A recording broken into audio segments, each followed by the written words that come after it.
Introduction. Tanuj, what are you doing? I'm searching one of the science educational DVD. Can you please help me in finding the DVD? Sure. Amit, can you please tell me something? Yeah, definitely. Why is this DVD shining in a rainbow pattern? What's the reason behind this colorful shine? Okay, I will tell you. It happens due to the diffraction of waves. Diffraction occurs when the wavelength of the wave are in order of the object size. The closely spaced tracks on the DVD are comparable with the wavelength of wave. That's why we observe the colorful shine of DVD. Okay, I got it. It's quite an interesting fact. Can you please tell me something more about this? I'm curious to know. Okay, let's today study more about the wave optics. Objectives. At the end of this lesson, you will be able to define diffraction, understand diffraction due to a single slit, differentiate between interference and diffraction, define resolving power, calculate resolving power of a microscope and telescope, define polarization and Polaroids, understand Malicious Law, describe polarization by scattering, reflection and refraction.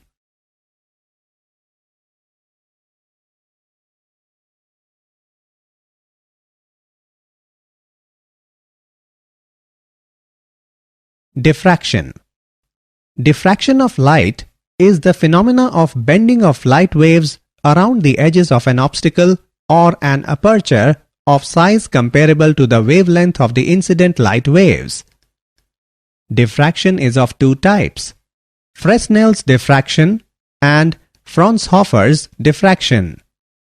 In Fresnel's diffraction, source and screen are close to the obstacle and light after diffraction appears converging towards the screen and hence no lens is required to observe it.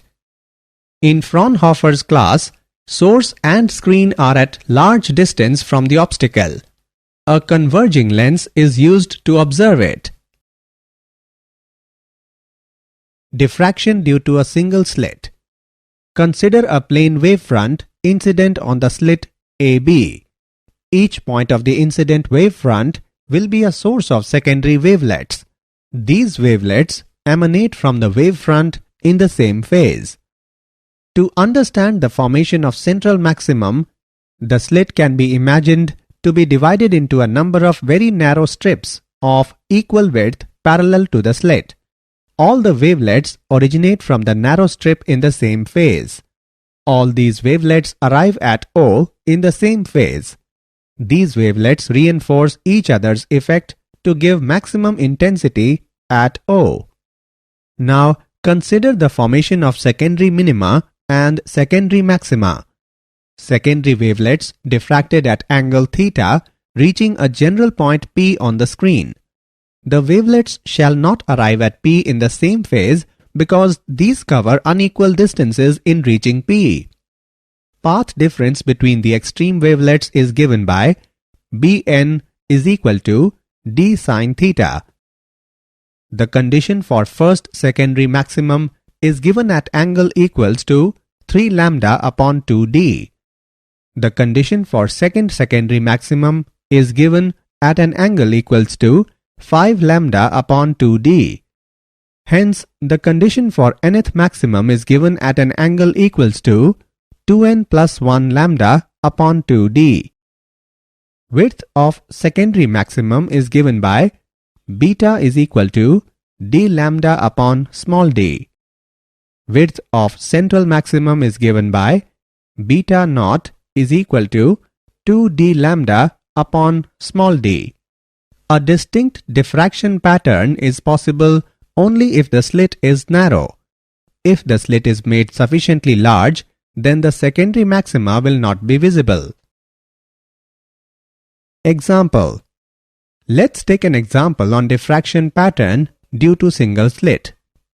Determine the angular spread between central maximum and first order maximum of the diffraction pattern due to a single slit of width 0.25 mm when light of wavelength 5890 Armstrong is incident on it normally. Let's see the solution. We know that half the angular spread is given by A sin theta is equal to 2n plus 1 lambda by 2. On equating this, we get lambda by 2 is equal to 3 lambda by 2. When theta is small, then value of sin theta is equivalent to theta. It gives A theta is equal to 3 lambda by 2. On putting the values, we get the value of theta is equal to 3.530 multiplied by 10 raised to the power minus 3. Hence, the total angular spread is equal to 3.530 multiplied by 10 raised to the power minus 3 radians.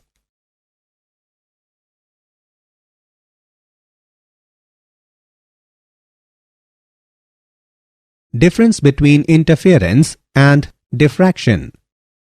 Interference is the result of superposition of waves starting from two different wavefronts, whereas diffraction is the result of superposition of waves starting from different portions of the same wavefront.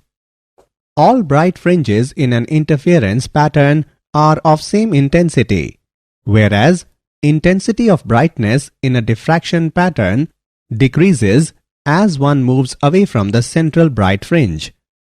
The points of minimum intensity in an interference pattern are perfectly dark, whereas the points of minimum intensity are not perfectly dark in a diffraction pattern. Resolving power. The ability of an optical instrument to produce separate images of two objects very close together is called resolving power. Rayleigh criteria. When the central maximum in the diffraction pattern of one point source falls over the first minimum in the diffraction pattern of the other point source, then the 2 point sources are said to have been resolved by the optical instrument. Resolving power of a lens. The resolving power of a lens is its ability to resolve 2 points that are close to each other. The resolving power is directly proportional to the aperture of the lens and inversely proportional to the wavelength of light used.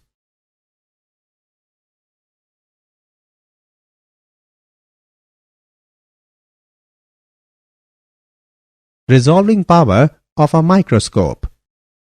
The resolving power of a microscope is defined as the reciprocal of the distance between two objects which can be just resolved when seen through the microscope.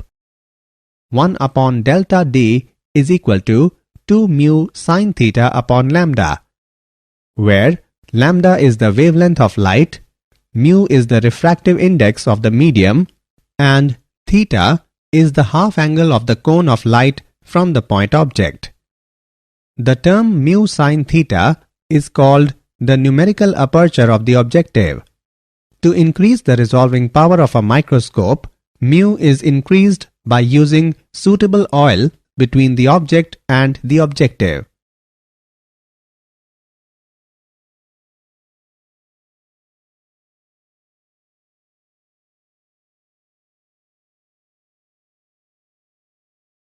Resolving power of a telescope. Point-like sources separated by an angle smaller than the angular resolution cannot be resolved. A single optical telescope may have an angular resolution less than 1 arc second. The angular resolution of a telescope is given by R is equal to lambda divided by D, where lambda is the wavelength of the observed radiation and D is the diameter of the telescope's objective. Resulting R is in radians.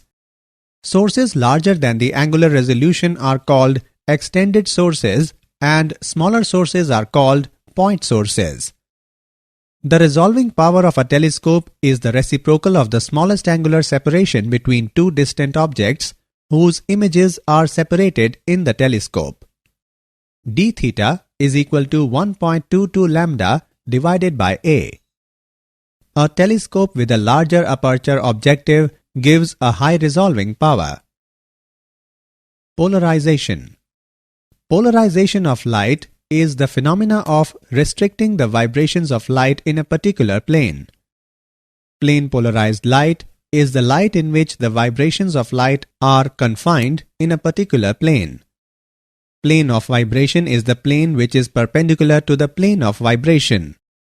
Polarizing angle is that angle of incidence at which the reflected light is completely plane polarized. Polaroids. Polaroid is a type of plastic sheet that can polarize a transmitted beam of normal light because it is composed of long parallel molecules. It only transmits plane polarized light if these molecules are parallel to the plane of polarization. Since reflected light is partly polarized, it is often used in sunglasses to eliminate glare. Linearly polarized light can be produced from unpolarized light with the help of Polaroid. The direction of polarization that a polarizing material allows through is called the transmission axis. Uses of Polaroids. Some important uses of Polaroids are following. It is used to avoid the glare of light. If we use sunglasses fitted with Polaroid, the eyes will not experience any glare. Polaroid sheets are fitted in car headlights and windscreen to avoid glare. Two Polaroid sheets are put one behind the other to control the light in window of aeroplane and big hotels.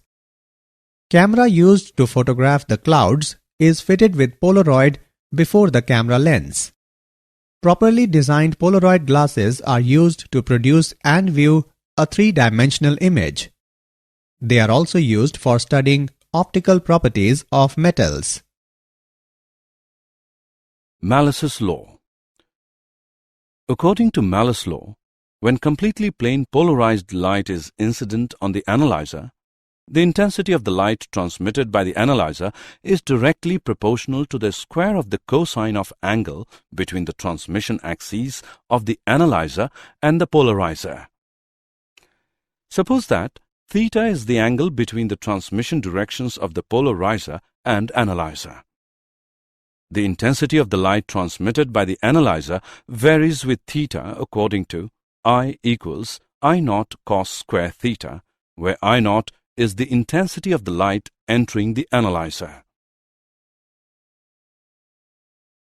Polarization by scattering. Consider an unpolarized light traveling along the y-axis strikes a gas atom at A. The electrons in the atom are set into oscillation in the XZ plane by the oscillating E field of the incident wave. The radiation reaching O would come entirely from the dipole at A oscillating in the Z direction and would be linearly polarized in the Z direction.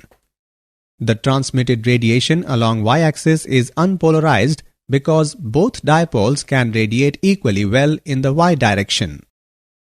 Sunlight scattered off atoms or molecules in the atmosphere of the Earth may also be polarized. If the atmosphere were not there, the sky would appear black except in the direction of the sun. Polarization by reflection. When light falls on the interface between two transparent media, it is partially reflected and partially refracted. The amount of light reflected or refracted depends on the polarization of the light relative to the interface. Consider an unpolarized light striking the interface between medium 1 and medium 2. At one particular angle, no light with polarization in the plane of incidence is reflected. All the reflected light is linearly polarized perpendicular to the plane of incidence. This angle of incidence is called the polarizing angle. Tan IP is equal to N, where N is the refractive index of the medium on which the light is incident. This equation is known as Brewster's law.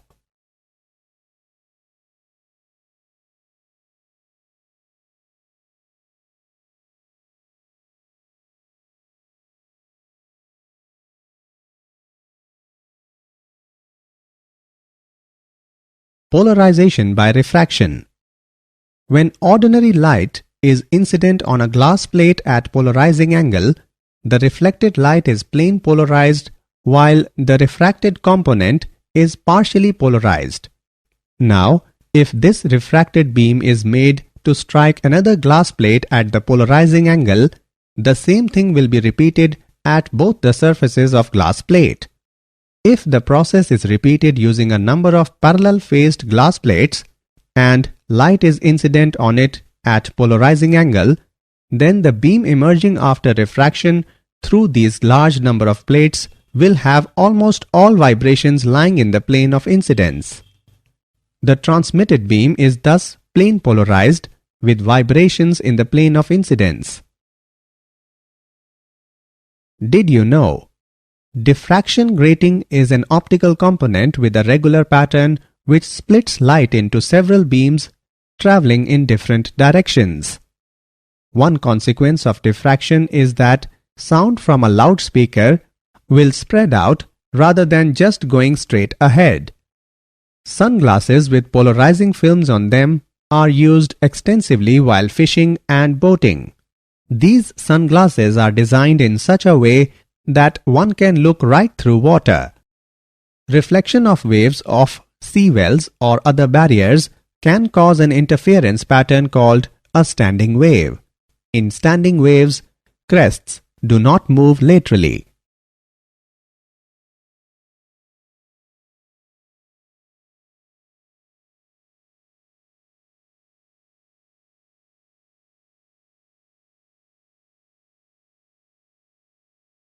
Summary.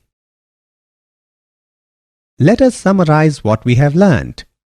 Diffraction of light is the phenomena of bending of light waves around the edges of an obstacle or an aperture of size comparable to the wavelength of the incident light waves.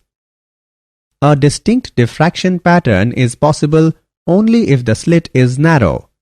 If the slit is made sufficiently large, then the secondary maxima will not be visible.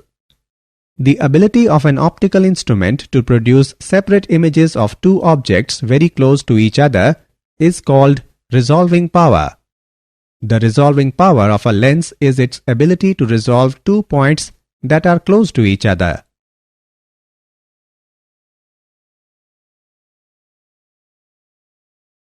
Polarization of light is the phenomena of restricting the vibrations of light in a particular plane. Malicious Law states that when completely plane polarized light is incident on the analyzer, the intensity of the light transmitted by the analyzer is directly proportional to the square of the cosines of angles between the transmission axis of the analyzer and the polarizer. When light falls on the interface between two transparent media, it is partially reflected and partially refracted.